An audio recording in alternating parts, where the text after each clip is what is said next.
네, 하나님 말씀 보겠습니다. 여호수아서 22장 9절에서 20절입니다. 한 절씩 교독하도록 하겠습니다. 르우벤 자손과 갓 자손과 므낫세 반지파가 가나안 땅 실로에서 이스라엘 자손을 떠나 여호와께서 모세로 명하신 대로 얻은 땅 곧 그 소유지 길르앗으로 가니라.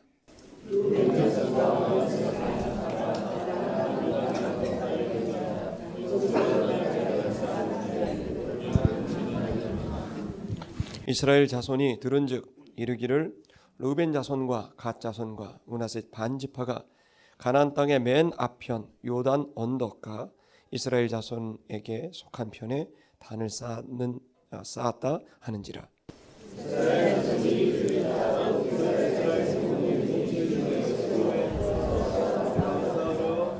이스라엘 자손이 제사장 엘르아살의 아들 비느아스를 길르앗 땅으로 보내어 르우벤 자손과 갓 자손과 므낫세 반지파를 보게 하되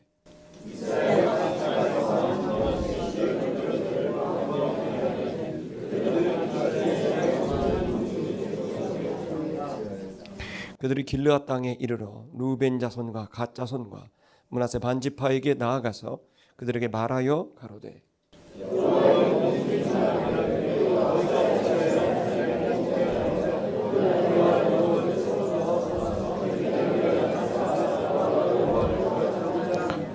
부올의 죄악으로 인하여 여호와의 회중에 재앙이 내렸으나 오늘날까지 우리가 그 죄에서 정결함을 얻지 못하였거늘 그 죄악이 우리에게 부족하여서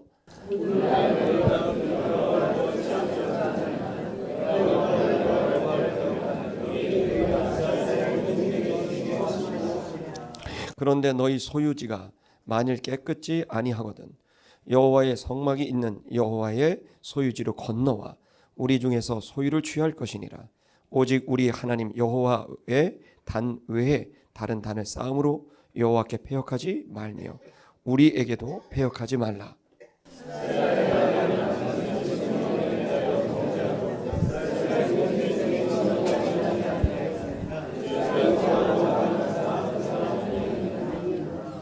아멘. 우리가 삶을 살면서 여러 가지 어려운 일을 많이 만나지만 황당한 일을 이제 경험할 때가 있습니다. 황당하다는 건 다른 게 아니라 정말 내가 너무너무 이 사람이 나를 미워한 사람이라고 생각했었는데 나중에 알게 되니까 나를 미워한 게 아니라 오히려 나를 굉장히 했었던 그런 사람이라는 것을 이제 깨닫게 되는 일들이 있습니다. 얼마 전에 제가 TV를 이렇게 잠깐 봤는데 그 TV 프로그램에서 오랫동안 이제 떨어져 있다가 다시 만나는 부모와 자녀의 얘기가 이렇게 있었습니다. 제가 처음부터 본 게 아니라 이 내용이 정확히 어떤 건지 몰라요. 근데 마지막 장면을 봤는데 그 마지막 장면을 볼 때 거기서 이제 자녀인데 한 30년 정도 나이가 한 40살 정도 됐는데 30년 정도 그러니까 초등학교 저학년 때 헤어지게 됐습니다. 근데 이 마흔이 다 된 그 딸이 막 우는 장면부터 제가 보게 됐는데 그게 막 울면서 얘기하는 게 다른 게 아니라 엄마 왜 나를 버렸냐, 왜 아빠는 나를 버렸냐, 내가 어떻게 살았는지 아냐고 하면서 막 펑펑 이제 우는 겁니다. 그런데 이제 얘기를 듣다가 엄마가 아무 말 안 하고 계속 펑펑 우는데 그 이모 되는 사람이 엄마는 널 버린 적이 없어 라고 말을 하면서 아버지와 엄마가 갈등을 하면서 엄마에게서 이 딸을 떼놓은 거예요. 그러니까 엄마가 버린 게 아니라 오히려 엄마가 버림을 받았던 거였어요. 그러면서 그 이모가 얘기하는 게 너희 엄마는 30년 동안 한 번도 너를 잊은 적이 없어. 그 얘기를 하자 엄마가 통곡을 하면서 우는 거예요. 이 딸도 30년 동안 엄마를 그렇게 원망하면서 아버지 밑에서 자랐는데 30년 만에 만나니 사실은 이 딸은 엄마가 버린 적도 없는데 버렸다고 생각했고 이 엄마는 너무나 보고 싶었지만 볼 수가 없었던 그 애절한 상황인데 그 장면을 보면서 제 마음에 누구 한 사람이라도 이 얘기를 알려줬다면 그 딸아이는 30년 동안 그 고통의 시간을 보내지 않을 수도 있었겠고 굳이 딸과 엄마를 이렇게 갈라놓을 필요가 있었을까? 조금만 마음을 열고 엄마에게 딸이 얼마나 소중하고 또 딸에게 엄마가 얼마나 절대적인지를 이해했다면 만나게 하는 게 훨씬 더 좋을 뻔하지 않았는가라는 생각을 하게 됐었습니다. 그런데 우리가 이제 그 얘기를 이제 보면서 오늘 본문의 내용도 우리가 삶을 살면서 괜히 오해를 하고 그리고 괜히 부산을 떨고 실제로 그런 일이 벌어지지도 않았는데 그렇다고 생각을 하고 그래서 그것 때문에 고통스러워하고 그것 때문에 분노하고 그것 때문에 괴로운 시간을 보내는 그런 일들이 있는데 오늘 본문에서 그런 내용을 담고 있습니다. 본문을 통해서 우리가 좀 다시 한번 우리 신앙을 잘 건강하게 좀 잡아 나가는 시간이 됐으면 좋겠습니다. 그건 뭐냐면 우리가 우리 자신에 대해서나 누군가에 대해서나 지금의 상황에 대해서 사실은 너무나 많은 오해를 하고 있는지도 모르겠다. 저는 그렇게 생각합니다만, 그래서 사실 자체를 보지 못하고 내가 가지고 있는 선입관 때문에 내가 생각해낸 기준과 내 상상, 유추한 그 생각 때문에 어쩌면 우리는 헛된 시간을 보내고 헛된 일을 하고 있고 헛된 감정의 소비를 하고 있을 수도 있다는 것입니다. 이 시간에 우리가 그런 부분에서 헛된 시간을 보내지 않고 헛된 삶을 살지 않을 수 있는 우리의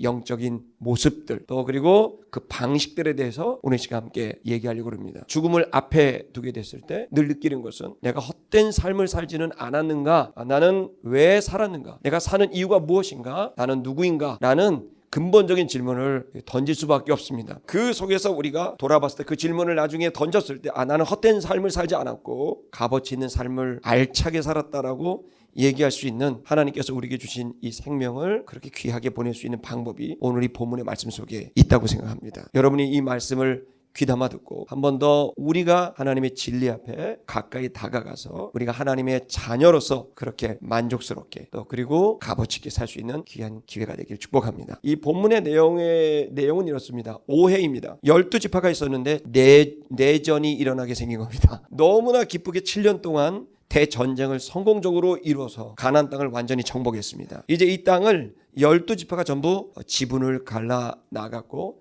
평화적인 방법으로 모든 일이 잘 순조롭게 됐습니다. 그럼 감사해야 되잖아요. 그리고 이 전쟁은 성공적으로 됐으니 얼마나 감사해야 될 일입니까? 근데 웬일입니까? 내전이 일어나게 생겼습니다. 그 내용은 어떤 것이냐면 이 전쟁을 수행할 때 요단강을 중심으로 요단강 동편의 두 지파 반, 므낫세 반, 갓, 르우벤 지파가 그 지분을 갖고 있었고 서편에는 나머지 지파가 지분을 갖게 됐는데 이 가나안 땅 정복 전쟁이 시작되기 전에 요단 동편은 이미 이제 정복이 된 상태였습니다. 이 정복이 된 상태였기 때문에 이 두 지파 반은 이 나머지 전쟁에 참여하지 않아도 되는 거죠. 자기 지분이 이미 확보됐기 때문에. 그런데 모세와 약속을 한 것은 이 전쟁이 끝날 때까지 형제들과 함께 전쟁을 치르겠고, 아니 더 적극적으로 전쟁터의 맨 앞자리에서 전쟁을 수행하게 되는 그 헌신을 하겠다고 약속을 했습니다. 자, 그래서 이 전쟁이 7년 동안 진행됐는데 르우벤, 갓, 므낫세 반지파가 약속을 성실하게 실행했어요. 그래서 이 전쟁이 성공적으로 됐을 뿐만 아니라 이 전쟁의 공로가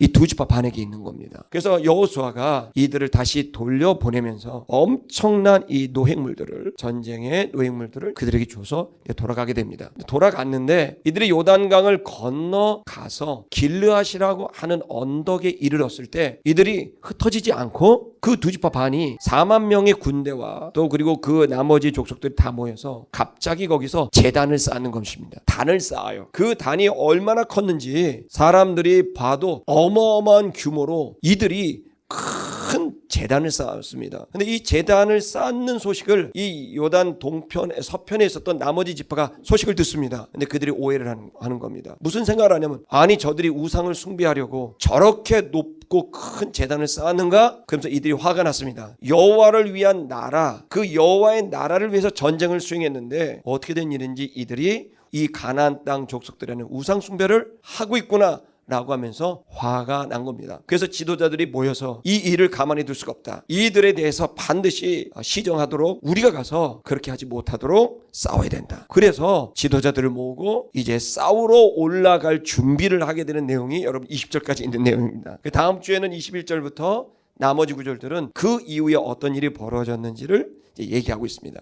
결론부터 말씀드리면요, 이들은 우상 숭배를 위해서 제단을 쌓은 게 아니었습니다. 오히려 이들은 여호와 하나님에 대한 감사가 있었고 하나님이 이 전쟁터에서 우리를 지켜주신 것이 감사했고, 그래서 자신들이 할 수 있는 최고의 힘을 동원해서 최고의 제단을 쌓은 거예요. 근데 그 내용을 나머지 족속들은 모르고 지레 겁을 먹고 그들은 그것은 우상을 숭배하는 제단이라고 생각을 했고 그것 때문에 분노했고 전쟁을 준비하게 되는 이런 내용입니다. 왜 이런 일이 벌어졌을까요? 그것은 이스라엘 백성들이 지난 과거의 시간 속에서 우상 숭배로 인하여 몇 차례 큰 고통을 겪었기 때문입니다. 이들은 이미 작은 단위에서 물질에 욕심을 냈던 아간으로부터 시작해서 또 집단적으로 우상을 숭배하게 되는 신의 산 앞에서의 범죄도 있었습니다. 이들은 알고 있었어요. 여호와를 섬기고 있지만 그들의 내면 속에 욕심과 탐욕과 두려움을 극복하기 위해서 자기 나름대로 우상을 얼마든지 선택할 수 있었다는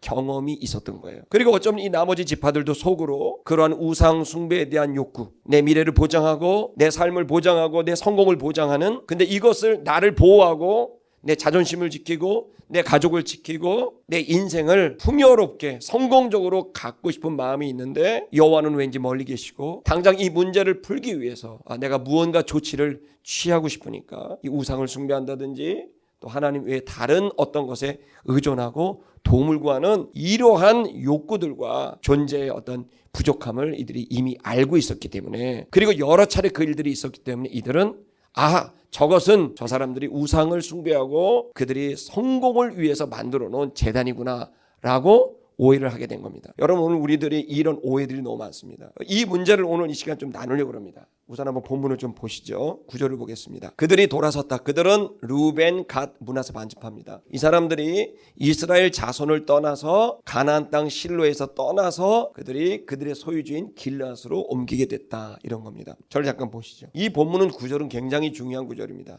왜 중요한가 하면 이들이 민족의 정체성을 어디에다 두고 있는가를 얘기하고 있는 거예요. 여러분, 정체성이라는 말이 뭐죠? 정체성은 어떤 곳에서도 변하지 않고 흔들리지 않는 그냥 그 본질 자체를 정체, 그리고 그 성질을 정체성이라 그런 겁니다. 그러니까 정체성은 예를 들어서 어떤 나무가 있어요. 나무가 있는데 나무가 바람이 불어도 나무고 쓰러져도 나무고 서 있어도 나무고 잘라져도 나무고, 그죠? 열매를 맺어도 나무죠. 나무는 그대로라고 하는 것, 변하지 않는 본질과 속성 그 자체를 정체성이라고 그럽니다. 이 정체성이 무엇이냐에 따라서 사람들은 완전히 다릅니다. 자기를 어떻게 인식하느냐에 따라 다르는 거예요. 지금도 보면 애기 엄마들 있잖아요. 저 자매들이 3, 4년 전에는 다 처녀들이었습니다. 얼마나 이쁘게 하고 다니는지 모릅니다. 할렐루야. 근데 지금 하고 계시는 모습을 보면 미용보다는 어떤 실용에 가까운 어떤 복장을 하고 있는 걸 알 수 있습니다. 그 이유는 뭐냐면 자기 정체성이 달라진 거예요. 그전까지는 나는 그냥 아가씨였고 여자였어요. 여성이었어요. 그러니 이뻐 보여야 되고 다른 남자를 만나야 되고 또 다른 사람을 대해야 되니까 아무래도 외적인 거에 너무 많이 신경을 쓰겠죠. 근데 애를 놓고 보니까 그 아이를 보는 순간 자기 정체성이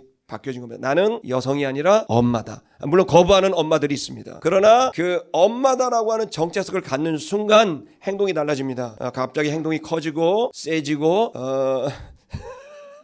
말하지 않아도 이제 더 아줌마가 이제 돼가는, 지하철에서 막 앉아버리고 막 이런 느낌이 있습니다. 그거는 그가 자기를 뭐로 인식하느냐에 따라 달라진 거예요. 여러분, 우리 교회도 이제 그 전방에서 최전방에서 우리 여자 청년이 소대장하고 있습니다. GOP에서 북한 앞에서 24살짜리 여자 청년입니다. 24살 여자 청년 얼굴 보세요. 어떤지. 여자아이 아닙니까? 그러나 여러분, 그 여자아이가 본인이 대한민국 육군의 소대장이라고 하는 자기 정체성을 갖는 순간 여성이 아니라 제가 육군 병장 아닙니까? 예비요? 경례가 저절로 나오는 소대장이 돼 있더라고요. 자기가 자기를 누구로 인식하느냐에 따라 세상을 바라보는 시선이 달라지고 처리하는 방법이 달라집니다. 사실 이 부분에서 되게 중요한 것은 이들이 왜 오해를 했느냐? 그들이 아직 정체성이 명확하지 않은 거예요. 이들은 여전히 흔들리고 있는 자기 자신 앞에서 어떨 때는 가나안 땅 사람이고 어떨 때는 여호와의 백성이고 왔다 갔다 하는 거예요. 그러니 그 속에서 자신들의 이 허약하고 허술한 이 정체성의 명확한 단단한 정체성이 아닌 유동적인 정체성을 본인들이 경험했기 때문에 얼마든지 여호와의 백성을, 얼마든지 우상을 숭배하는 백성으로 변화될 수도 있다고 생각하게 된 거죠. 그들의 그 경험, 실패의 경험들, 이 경험이 이걸 오해시키게 된 겁니다. 분명한 사실은 이스라엘 백성들은, 이스라엘이라는 말 자체가 무슨 말이냐면요, 하나님과 씨름했다는 뜻이에요. 근데 그거는 하나님과 씨름했다는 직역이고요. 그걸 설명을 하면 이들은 언제나 모든 결정, 주권을 하나님께 둬서 하나님과 씨름해서 하나님에게 나의 뜻을 맞추는 사람들이란 뜻이 이스라엘이라는 뜻이에요. 그래서 이스라엘이라는 말의 가장 중요한 것은, 이것은 여호와 하나님이 우리의 중심이 되고 그 여호와 하나님과 우리는 직접적인 관계, 직접적인 일치를 가지고 있는 집단을 이스라엘이라고 생각하게 된 거죠. 뭐 우리나라 옛날에 조선 그러면 뭐예요? 해가 일찍 뜨는 나라, 그러니까 우리가 가장 먼저 시작하는 나라, 뭐 이런 거 아니겠습니까? 대한민국이라는 거, 우리가 큰 어떤 존재라고 하는 걸 얘기하는 거 아니겠습니까? 마찬가지로 이스라엘이라는 말은 하나님 여호와 엘로힘과 씨름해서 그분을 따라가는, 그분이 내게 맞추고 내가 그분에게 맞추는 그분과의 동행을 하는 집단을, 민족을 이스라엘로 여기게 된 겁니다. 그리고 그것을 하기 위해 가장 중요한 것은 뭡니까? 여기에 보면 이스라엘 자손을 떠났다, 가나안 땅 실로를 떠났다 되어 있죠. 실로에 뭐가 있죠? 성전이, 성막이 있는 거예요. 동쪽으로 둡니다. 그러니까 이스라엘을 떠났다는 건 뭐를 떠났다는 거예요? 성막을 떠났다. 그러니까 성막과 이스라엘은 동격인 겁니다. 그 성막에서 뭐를 합니까? 여호와 하나님과 막혔던 죄, 이걸 해결하는 것이 성막이 되는 거죠. 그러니까 한마디로 이스라엘이나 성막이나 똑같은 뜻이에요. 하나님과 동행, 이게 그들의 정체성이고 하나님을 쫓아가는 건 이게 정체성입니다. 자, 이들이 여기서 이제 떠나갔다는 겁니다. 그래서 그들의 소유지 길르앗으로 가게 됐다는 거예요. 여러분, 저는 이 정체성이 오늘 우리들에게도 적용된다고 생각을 합니다. 여러분이 여러분을 뭐라고 듭니까? 나는 그냥 여성이다. 나는 난 누구냐라고 물어봤을 때 각자 대답이 있을 겁니다. 그러나 성경은 하나님의 백성들에게 동일한 정체성 한 가지를 얘기하는데 그건 마지막 순서에 할게요. 어쨌든 여러분이 여러분을 뭐라고 보는지는 다양할 수 있으나 성경의 얘기를 들어보세요. 여러분의 의견이 아니라, 세상의 의견이 아니라 성경의 의견을 들어보세요. 여러분과 저를 뭐라고 말하는지. 어쨌든 여기에서는 집단은 이스라엘입니다. 이게 나중에 의미가 확장돼서 교회가 됩니다. 여러분, 교회는 하나님과 일치하고 동행해서 하나님의 뜻을 쫓아 행하는 것이 교회인 걸 믿으시기 바랍니다. 어쨌든 여기서 이제 그걸 떠나가게 됩니다. 그래, 떠나가니까 무슨 말이에요? 떠나간다면 왠지 불안한 느낌이 있죠. 성전을 떠나갔다, 이 믿음의 공동체를 떠나갔다, 왠지 불안한 마음이 있습니다. 자, 어떤 내용일까요? 10절을 보겠습니다. 거기에 그들이 가나안 땅 요단 언덕가에 이르게 됐다. 이제 가나안 땅인데 요단강이 있어요. 그 언덕에 이르게 됐습니다. 자, 르우벤, 갓, 그 다음에 므낫세 반지파가 거기서 뭐를 했습니까? 요단가에 거기서 쌓았다. 단을 쌓은 겁니다. 무슨 단이었냐면 볼만한 큰 단이었더라, 이렇게 되어 있습니다. 눈에 띄는 크기의 단이었다. 얼마나 컸다는 얘기입니까? 그러니까 이 언덕에 눈에 띌 만한 거대한 단을 이제 올렸다. 이 단은 돌로 됐으니 이게 예배당인지 우상숭배인지 알 길은 없는 건데, 분명한 사실은 어마어마한 규모로 단을 쌓았다. 자, 그러면 여러분, 이를 우리 생각한다면 어떻게, 이 건강한 정체성을 가지고 확신을 갖고 있는 이 이스라엘이라면 이 단이 쌓으면 어떤 느낌을 받겠어요? 야, 저들이 주를 위해서 거대한 단을 쌓는구나, 이렇게 생각할 거 아닙니까? 근데 이들은 자기의 경험이 늘 실패해왔고, 재물을 보면 욕심을 냈고, 어떤 이권이 관계되면은 거기에 무너져 버렸고, 여호와의 이름을 불렀으나 실제로 어떤 순간이 되면 여호와의 이름을 쉽게 버리게 되고, 하나님의 뜻을 가는 게 아니라 자기 자신을 쫓아갔었던 개인과 이스라엘 공동체의 사건들이 있었던 거죠. 그러니 그것을 통해 자기가 자기들에 대한 정체성을 정의를 한 것은 언제든지 변질이 될 수 있다고 생각합니다. 그러나 이 정체성은 그들이 만들어 놓은 정체성이죠. 원래 이들의 정체성은 이스라엘입니다. 하나님이 말한 정체성이 아니라 그들이 경험이 만들어 놓은 허상의 정체성이에요. 실제로 그렇지 않은데 그렇다고 볼 수 있는 거죠. 자신의 행위들의 결과물로 어떤 상을 만들어 놨고, 그 상을 나라고 생각했고 우리라고 생각한 거예요. 하나님은 이스라엘이라고 하는데 그들은 이스라엘이 됐다가 가나안이 됐다가 하는 그런 존재로 자기를 인정한 거예요. 자, 그러니 어떻게 되겠어요? 단이 거대한 걸 보니까 쟤들 또 저러네, 저거 분명히 우상숭배야 라고 단정 지어버린 거죠. 여러분, 이 시간 이 문제는 다른 이들에 대한 문제뿐만 아니라 여러분 자신에 대한 얘기기도 합니다. 나를 단정할 수도 있는 거예요. 난 이런 사람이야, 나는 이런 존재야. 목사님, 저 일 시키지 마세요, 저 이런 사람이에요. 많은 전사님 목사 안수 받아야지. 목사님, 그런 말 하지 마세요, 제가 목사를 받을 만한 사람이 아닙니다. 근데 왜 신학교 가는지 모르겠어요. 그런 사람들이 있어요. 자기 정체성을 뭘로 봤어요? 자기의 경험으로 본 거예요. 자, 우리는 선택해야 돼요. 내가 내 정체성을 내 경험으로 결정할 거냐, 하나님의 말씀으로 결정할 거냐. 굉장히 중요한 얘기예요. 여러분, 이 문제가 결정이 되면 여러분은 놀라운 삶을 삽니다. 할렐루야. 자, 보십시오. 여기 이들이 이제 그런 자기 정체성을 가지고 있는 거예요. 좀 더 말씀을 드리면, 인간이 말이에요, 어떤 취약성을 갖고 있는지 성경만큼 명확하게 정확하게 표현한 게 없습니다. 저와 여러분이 어떤 걸 갖고 있냐면, 잘 보십시오.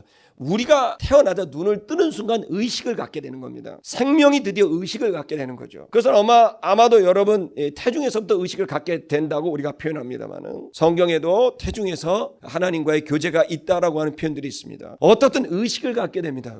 의식을 갖는다는 것은 느끼고 깨닫고 생각한다는 겁니다. 자, 의식을 갖게 되면 이 의식은 뭘 갖게 됩니까? 인식을 하게 합니다. 수많은 지식들을 그거를 인식하게 합니다. 그게 의식이 하는 거예요. 자, 이 의식은 인식을 하게 하고 지식을 느끼게 합니다. 그럼 지식이 쌓이면 어떻게 돼요? 느끼기도 하고 또 공부해서 알기도 하고 지성으로 감성으로 계속 지식은 쌓이면 이 쌓이면 어떻게 돼요? 이 쌓이는 것에서 뭐가 나옵니까? 관이 나옵니다. 하나의 가치관, 세계관, 자기의 인생 철학이 나오게 되고 기준이 나오게 되는 겁니다. 자, 그래서 모든 인간들은 육신을 갖고 모태에 태어나고 그리고 출산을 하게 되고 자라나면서 의식이 생기는 순간부터 인식하게 되고 그리고 관을 갖게 되고 자기 철학을 갖게 되고 그것으로 의견을 갖게 되고 그리고 감성적인 경향과 표현들을 하게 되는 겁니다. 자, 그래서 사람들은 지금 대부분 어떤 거의 기준이냐면 바로 자기가 태어나서 의식을 갖고 난 다음부터 지금까지 쌓아온 수많은 경험, 그 지식들이 어떤 것을 바라보게 하는 하나의 렌즈가 되는 거야. 렌즈. 그것으로 세상을 바라보는 거예요. 그래서 이 자라날 때 경험들이 어떠하냐에 따라서 또 우리가 어떤 걸 공부했고 느꼈냐에 따라서 세상을 보는 관점이 천태만상으로 다르게 보이는데 놀랍게도 성경은 많은 사람들은 그 경험들이 늘 좋은 경험만은 아니게 될 거라고 말합니다. 그 원인은 죄 때문이라고 말하고 있는 거죠. 그래서 사람들은 자기에 대해서 너무 지나친 대단히 자기 자신을 높게 보는 그림이나 혹은 지나치게 자기를 낮고 좋지 않게 요즘에 표현은 자기를 쓰레기라고 표현하는 사람들도 있더라고요. 그렇게 볼 수도 있는 것입니다. 근데 이 모든 건 사실이에요, 사실이 아니에요? 사실이 아니죠. 왜요? 그렇게 판단하게 된 근거는 내가 만들어 놓은 거니 절대적일 수가 없는 거죠. 대단히 유동적인 거고 변화무쌍한 것입니다. 기분 좋을 때 보면 세상은 아름답습니다. 엄마한테 뒤지게 혼났을 때 세상은 너무나 슬퍼 보입니다. 그것은 사실이 아니죠. 정확히 나인데도 전혀 다른 결론이 나오는 것이죠. 그것은 내가 지금 상태나 지금의 감정 상태나 생각의 정도나 그리고 지금까지 수십 년 동안 걸어왔던 쌓이고 쌓인 내가 만들고 싶어서가 아니라 만들어지게 된 그 의식이 지금 모든 걸 느끼고 깨닫게 만드는 근거가 되는 거죠. 그러나 그것은 여러분 죄송하지만 그것이 여러분일 수는 없습니다. 그건 그냥 만들어진 겁니다. 마치 살에 굳은 살이 배긴 것처럼 내가 살면서 만들어진 것이지 진짜 나는 또 아닌 것입니다. 할렐루야. 그래서 나는 슬픈 자입니다. 이렇게 얘기해요. 그 정확한 표현 아시죠? 나는 지금 슬퍼하고 있는 그냥 사람입니다. 이 얘기는 다른 때는 기뻐할 수도 있다는 겁니다. 근데 우리는 자꾸 지금 그 행위를 나라고 정의를 해버려요. 망해버리면 나는 망한 놈입니다. 망한 놈이 아니죠. 지금 망한 정도의 경제 수준으로 떨어져 버린 사람입니다. 이죠. 이 말은 다른 말로 하면 또 다시 망하지 않는 수준의 경제를 만들 수 있는 사람인 거죠. 우리는 쉽게 내가 가지고 있는 것을 내 정체성을 딱 규정해 버립니다. 근데 그 규정들이 수도 많습니다. 수도 없이 많습니다. 그 규정되어 있는 정체성과 그리고 현상은 전혀 다른 얘기다. 우리가 누구이냐라고 하는 이 문제가 이것은 절대 변함이 없습니다. 물은 물이고 산은 산이죠. 절대 그 존재는 변함이 없는 거죠. 단지 그것이 어떤 행위를 하고 어떤 현상을 하고 어떤 일에 겪게 되느냐의 문제인 것이지. 더 쉽게 얘기할까요? 여러분, 우리는 우리의 삶을 사는 데 있어 갖고 지금 내게 벌어진 일들이나 또 벌어져 왔던 일들 때문에 나 자신이 누구인지를 딱 규정해 버립니다. 그리고 그것 앞에 특히나 문제되고 또 좋지 않은 부분에서 나를 규정하기를 좋아합니다. 예를 들어서 많은 사람들이 저를 보고 이렇게 얘기를 합니다.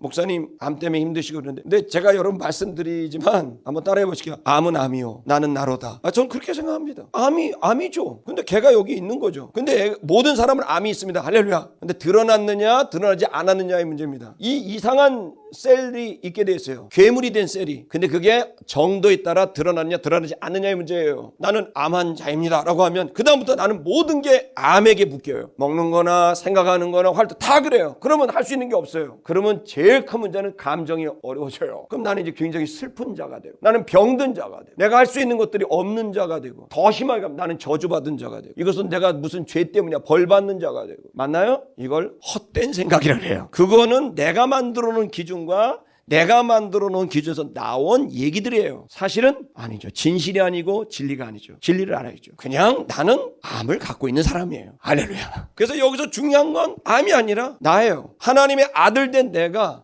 건강하게 살아가려고 하면 되는 거예요. 암을 이기려고 하는 게 아니라 나를 살아가게 하는 거죠. 다 망해버렸어요. 부도가 났어요. 어떻게 될까? 나는 망한 자다? 망한 자라고 정체성을 주면 안 되죠. 나는 하나님의 자녀인데 요즘 망한 상태야. 아멘.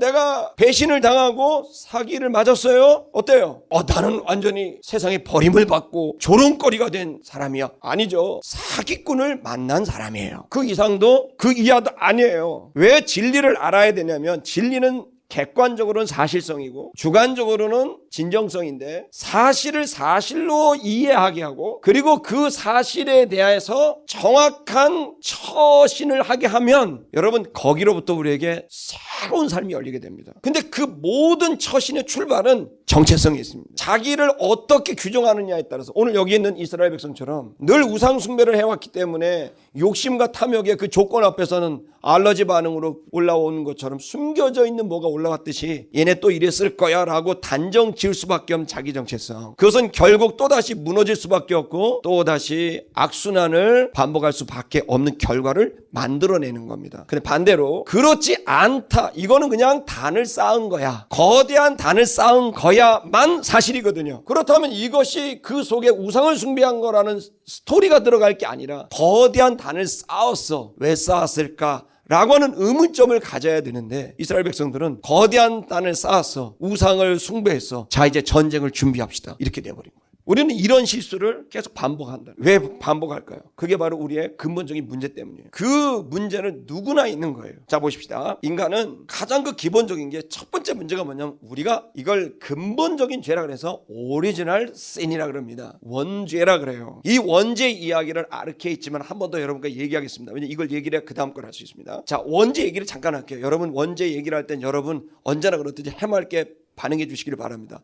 예라든지 뭐 아니요 이렇게 얘기해 주십시오. 자 여러분 창세기 3장에 뱀이 여자에게 찾아와서 이 선악을 알게 하는 나무의 실과를 먹으면 하나님처럼 된다고 말했습니다. 자 하나님처럼 됐나요? 안 됐나요? 안 됐나요? 됐습니다. 3장 22절에 보면 선악을 아는 일에 우리 중 하나가 되었으니 이렇게 되어 있어요. 선악을 아는 일에 우리 중 하나가 됐다. 아는 일에 있어서 지금 우리 이 얘기하는 겁니다. 아는 일. 자 아는 일에 우리 중 하나가 되었다. 우리는 누구죠? 성부 성자 성령이죠. 자 성부 성자 성령이 뭐라고 하셨냐? 우리 중 하나가 됐다. 우리와 같이 됐다. 하나님처럼 됐다는 거예요. 근데 거기에 단정적으로 제한을 시키죠. 뭐래요? 선악을 아는 일에 있어서 우리와 같이 됐다라고 됩니다. 하나님처럼 됐다는 거예요. 자 하나님은 어떻게 선악을 할까요? 선악을 하려면 뭐가 필요해요? 기준이 필요합니다. 자 하나님은 뭘 기준으로 아십니까? 뭘 기준으로요? 자기 자신입니다. 하나님은 자기 자신을 기준으로 모든 걸 아십니다. 그래서 하나님은 자기가 좋으면 그건 선입니다. 하나님은 자기가 나쁘면 그거 악입니다. 자기 자신을 기준으로 선악을 판단합니다. 그런데 그게 독선적으로 우리의 눈에 보여도 그러나 하나님 자신이 완전한 분이기 때문에 그가 자기 자신을 기준으로 판단해도 그의 판단은 당연히 완전한 겁니다. 근데 인간이 그렇게 됐다는 거예요. 저와 여러분들이 뭐를 기준으로 판단하냐면 자기 자신을 기준으로 판단해버린 거예요. 내가 갖고 있는 지금 의식, 제가 좀 전에 말씀드린 대로 나의 의식에서 만드는 인식을 통해 오게 된 수많은 지식, 그 지식들이 쌓여놓은 나의 가치관, 세계관들, 나의 의견들, 기준들이 생긴 거예요. 이건 나쁜 거야, 이건 좋은 거야 라고 나 나름대로 내 과거의 시간들이 공부를 했던, 경험을 했던 그걸 형성시켰어요. 그걸 기준으로 내가 판단을 하니 내가 그 기준이 완전하지 않고 불완전하니 이 불완전한 나를 기준으로 판단한 모든 건 당연히 그 판단은 불완전한 것이죠. 질릴 수가 없게 되는 거예요. 지금 저와 여러분들은 지금 나를 기준으로 판단하는 거예요. 여러분 제가 나쁜 목사예요? 좋은 목사예요? 이런 황당한 질문이 어딨냐고 지금 쳐다보지만 아니 그런데 하셔야 돼요. 제가 좋은 사람이에요? 나쁜 사람이에요? 이렇게 예배당에서 설교하고 이러니까 좋은 사람이라고 여기겠죠. 어떤 목사님이 날마다 하루도 빠지지 않고 성경을 가르쳐주고 장학금도 주고 늘 격려하고 축복을 합니다. 좋은 목사예요? 나쁜 목사예요? 신천지가 그렇게 하거든요. 그러나 우리는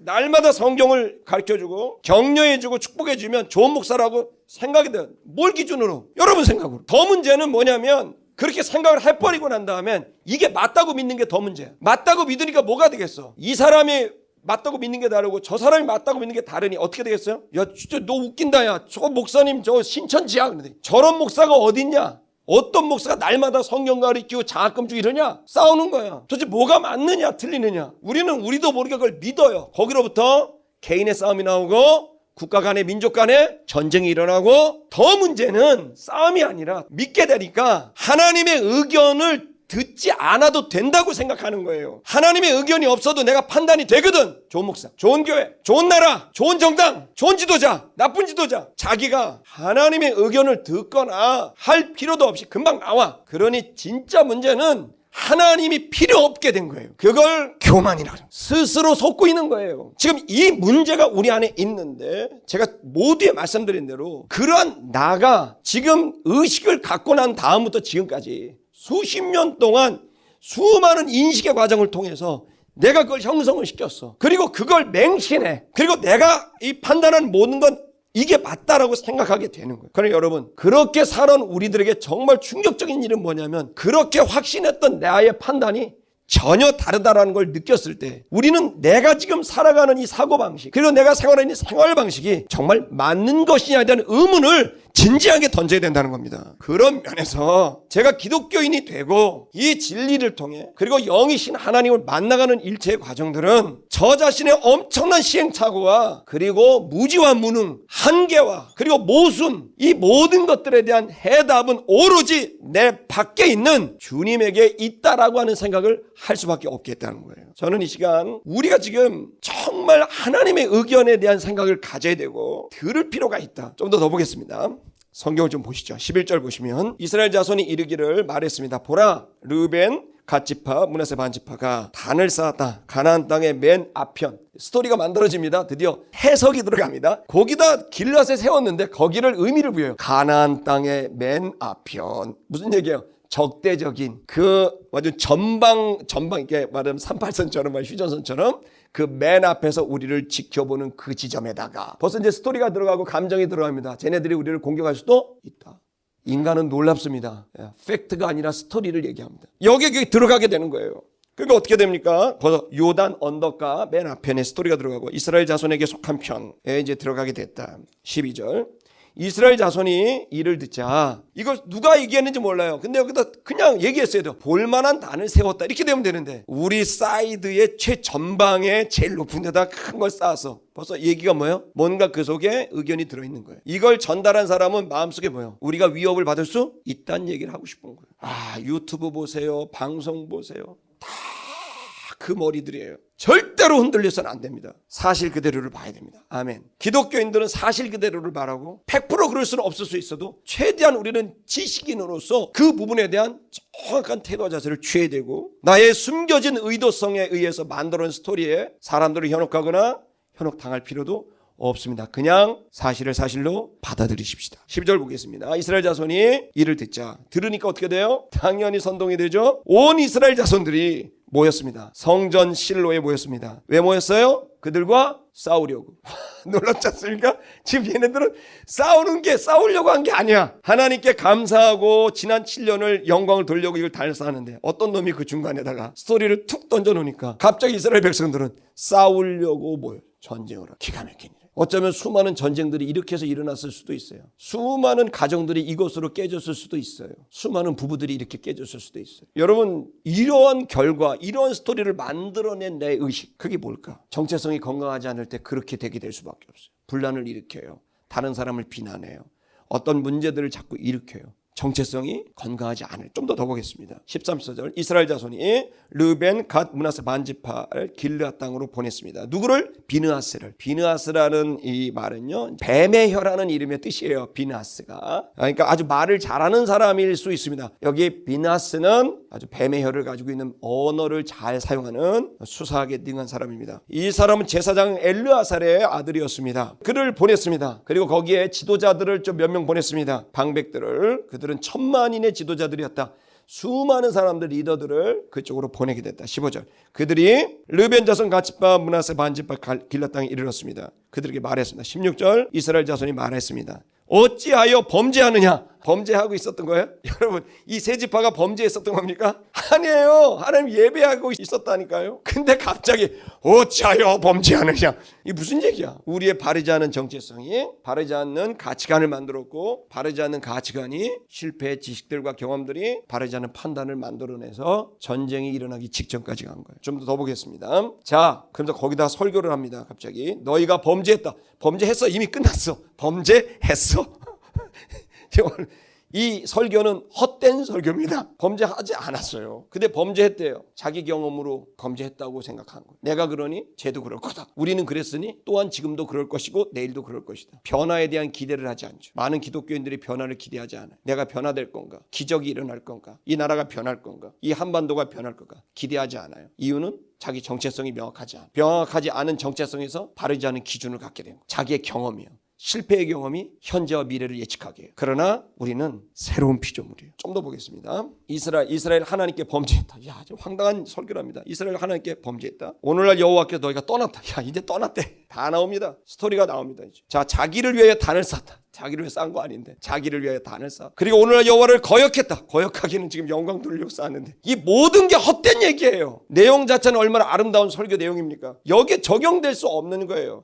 이 아름다운 얘기들로 수많은 주의 종들이 헛된 얘기를 하고 그리고 그 사람들에게 맞지 않는 얘기들을 한단 말이에요. 여러분 이 시간 알아야 될 것은 성경 구절을 동원했다고 다 믿지 마세요. 진짜 믿어야 될 것은 여러분 안에 계신 성령님과 그 영과 진리의 말씀이라는 걸 깨닫게 되길 축복합니다. 여러분 아름다운 게 성도 여러분, 이규 목사 설교로 연명하려고 생각 꿈도 꾸지 마세요. 저는 여러분에게 하나님 말씀을 들으라고, 그리고 여러분의 영으로 영이신 하나님을 만나라고, 그리고 여러분의 생각이 아닌 진리로 이 생각을, 여러분의 생각을 압도하라고, 하나님의 의견으로 여러분의 의견을 만든 믿음을 가지라고 여러분을 자극할 뿐입니다. 여러분이 말씀을 보지 않으면, 보지 않는다는 건 하나님 의견이 필요 없다고 여기는 겁니다. 기도하지 않는 건 하나님의 도움이 필요 없다고 여기는 겁니다. 죄송한데 기도 안 하고 말씀 안 보는 분들 죄송한데요. 여러분의 직분하고 아무 상관없습니다. 여러분들은 교만한 겁니다. 하나님의 의견이 필요하고 하나님의 도움이 필요한 건 지당한 일입니다. 내가 50년, 60년, 70년, 80년을 살아도 그것으로 만들어져 있는 이 상은 절대 진리의 기준이 될 수 없습니다. 여러분의 경험이 기준이 될 수 없다는 걸 깨달으셔야 됩니다. 여러분 하나님의 말씀을 읽으셔야 되고 그 로고스의 말씀이 들어와 여러분의 영혼을 깨우는 레마의 말씀으로, 깨닫는 말씀으로 오면 여러분의 영이 살아나는, 생명이 살아나는 변화를 경험하게 될 것이고, 그걸 경험하는 사람들은 어떤 상황에서도 변화에 대한 가능성을 믿게 됩니다. 소망을 갖게 됩니다. 그것은 나로부터 되는 게 아니라 하나님이 일하시기 때문이라는 걸 믿기 때문입니다. 좀 더 보겠습니다. 그러면서 우리에게 부족하다. 부활의 제약으로 인하여 부족하다. 우리가 부족한 상태다. 여러분 우리 자신을 부족한 상태라고 자꾸 규명해요. 부족한 상태인 건 맞지만 여러분 알아야 돼요. 우리의 영은 온전합니다. 하나님으로부터 우리는 땅으로부터 태어났습니다. 이 몸이 태어났습니다. 육신의 몸을 갖고 있습니다. 이 몸은 거대한 세포덩어리입니다. 이 몸이 원하는 건 오로지 생존, 그리고 지속, 그리고 확장입니다. 이게 얘가 원하는 거예요. 그래서 인정받고 싶어하고 이걸 채워야 돼요. 배고프면 먹어야 돼요. 남의 거 뺏어 먹어야 돼요. 그리고 나의 확장을 위해서 계속 성적인 활동을 하고 분비를 하고 배출을 해야 돼요. 먹고 배출하는 걸 해야만 자기가 유지돼요. 그래서 그거를 할 수 있는 에너지를 응축하는 시간을 위해서 잠을 자요. 인간은 그냥 세포덩어리예요. 그래서 계속 해야 돼. 그것이 정서적인 것으로 가면 정서를 먹어야 되고 또 배출해야 되고 또 그것을 위해서 또 응축할 수 있는 그 묵상의 시간이 필요하고, 인간이 똑같아요. 몸과 마음이 그렇게 움직입니다. 이것은 계속하는 것은 생존입니다. 철저히 자기중심적입니다. 그 이기성이 이기적인 기준을 갖게 됐고, 그러니 여기서는 도저히 진리에 다다를 수 있는 렌즈가 없기 때문에 계속 경험하면 경험할수록 자기 아집이 생겨요. 그리고 그것을 더 믿고 싶은 것만 믿게 돼요. 그래서 철저히 자기가 돼버려요. 근데 그 자기는 원래 하나님이 우리에게 주셨던 생명은 창세기 1장에 있는 것처럼 그 코에 생기를 불어넣으셨을 때 생기는 하나님이 갖고 있는 생명의 질이었습니다. 그리고 이 하나님이 갖고 있는 생명의 질을 우리에게 나누어줘서, 하나님의 꿈은 뭐였냐면, 우리 에베소서 1장을 좀 다 같이 좀 읽어볼까요? 시작. 그리스도 안에서 하늘에 속한 모든 신령한 복으로 우리에게 복 주시되. 자 보십시오. 하나님이 찬송 받으셔야 된다. 이거는 에베소서는 교회론입니다. 찬송을 받으실 만한 일이 있다는 거예요. 그게 뭐냐? 그 복이 뭐냐? 복을 주셨기 때문인데 그 복이 뭐냐는 거예요. 다음 구절 5절부터 보겠습니다. 시작.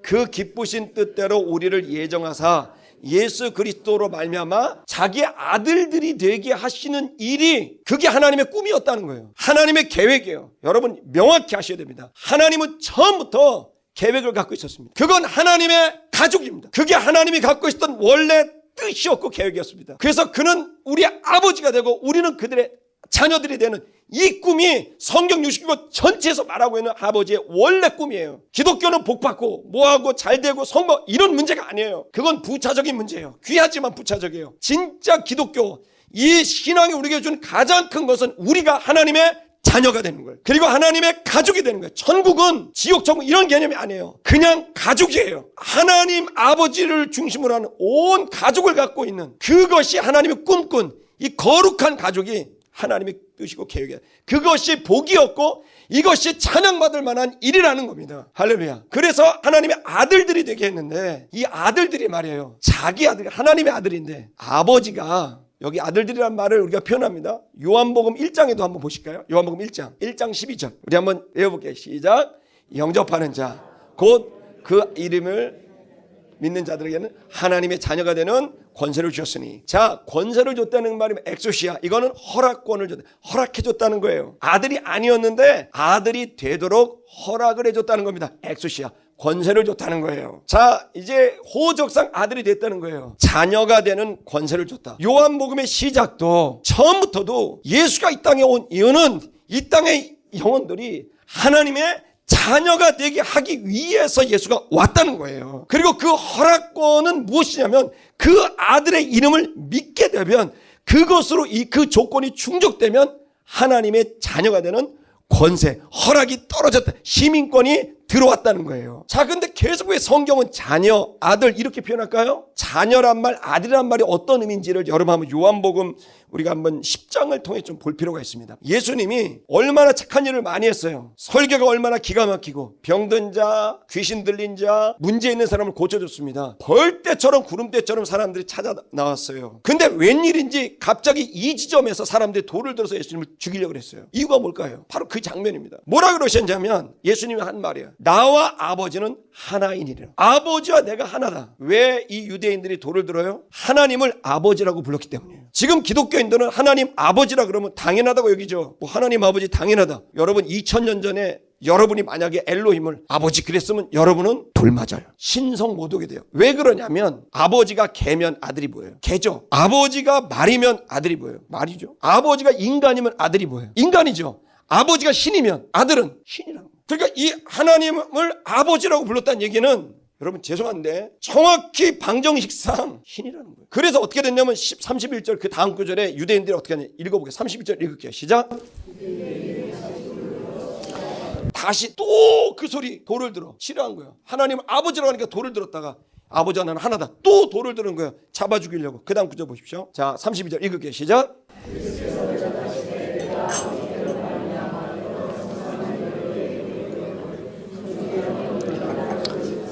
뭐 어떤 이유로 날 돌을 치려 하느냐. 바로 이 이유 하나예요. 신분, 정체성. 그 다음 넘겨볼게요. 33절 시작.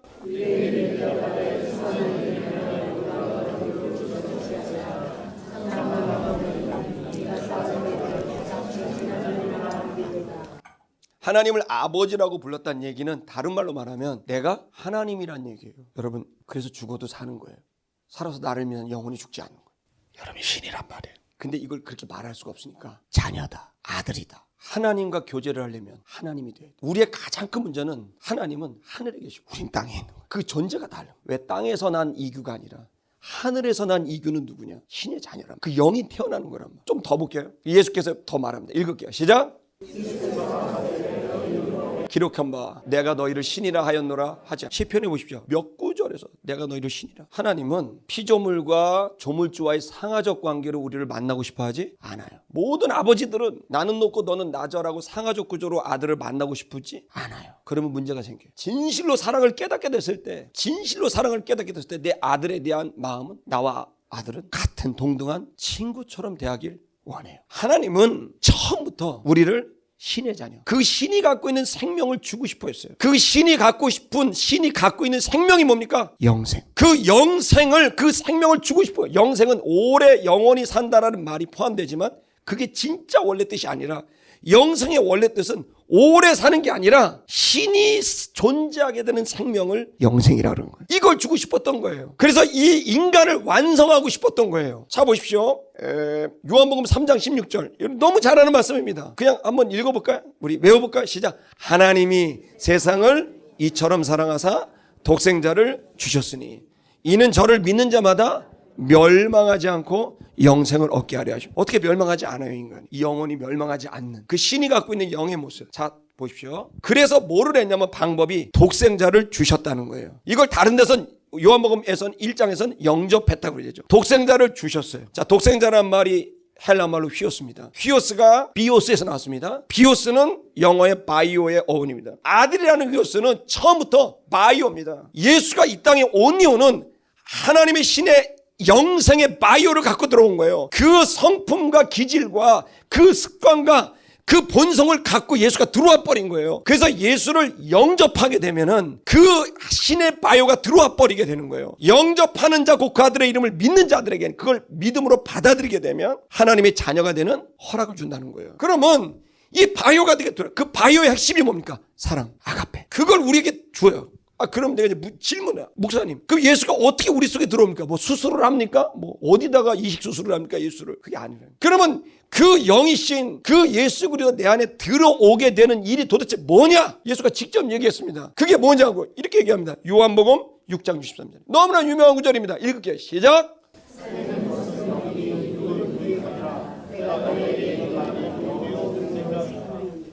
육을 무익하다는 얘기는 그 하나님의 생명에 있어서 이 육은 한계를 갖고 있다는 거예요. 살리는 것은 뭐다? 우리의 영이다.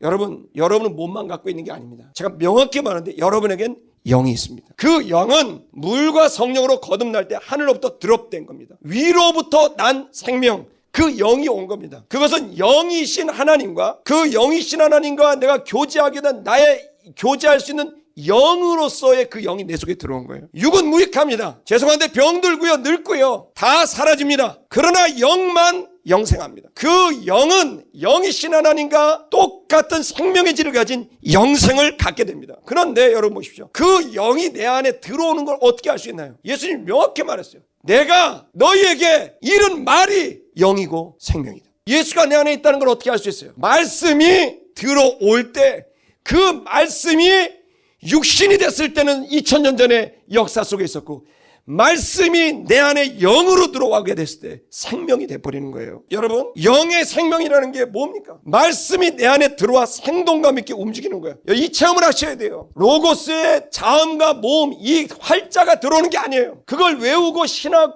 논문을 쓰는 게 아니에요. 글로 만드는 게 아니에요. 이 말씀이 내 속에 들어와 자음과 모음이 살아있는 영으로 생명으로 움틀거려서 갑자기 내 생각이 바뀌어버리고 내 디자이어 욕구가 바뀌어버려요. 갑자기 성령 읽고 싶고 갑자기 기도하고 싶고 갑자기 울고 싶고 갑자기 희생하고 싶고 갑자기 헌금하고 싶고 갑자기 순교의 길로 가고 싶어. 그건 말씀이 들어온 거예요. 그 말씀이 살아서 운동력이 있어서 내 심령과 골수를 찔러 쪼개버려. 그동안 가지고 있었던 덕지덕지 맞춰놓은 나의 그 경험들, 하찮은 지식들, 파편적 지식들로 쌓아놓은 정말 허술하기 짝이 없는 나의 이 기준들을 다 깨부시는 거예요. 진리가 와서 완전히 불도저처럼 밀어버리는 거예요. 진리를 알지니 진리가 너희를 자유케 하리라. 너희를 묶어버렸던 그 모든 지식과 의식들이 다 깨버린다는 거예요. 그래서 순간적으로 바뀌어요. 평안이 임하고 아무 남이고 나는 난데, 난 돈이 없지만 나는 나야.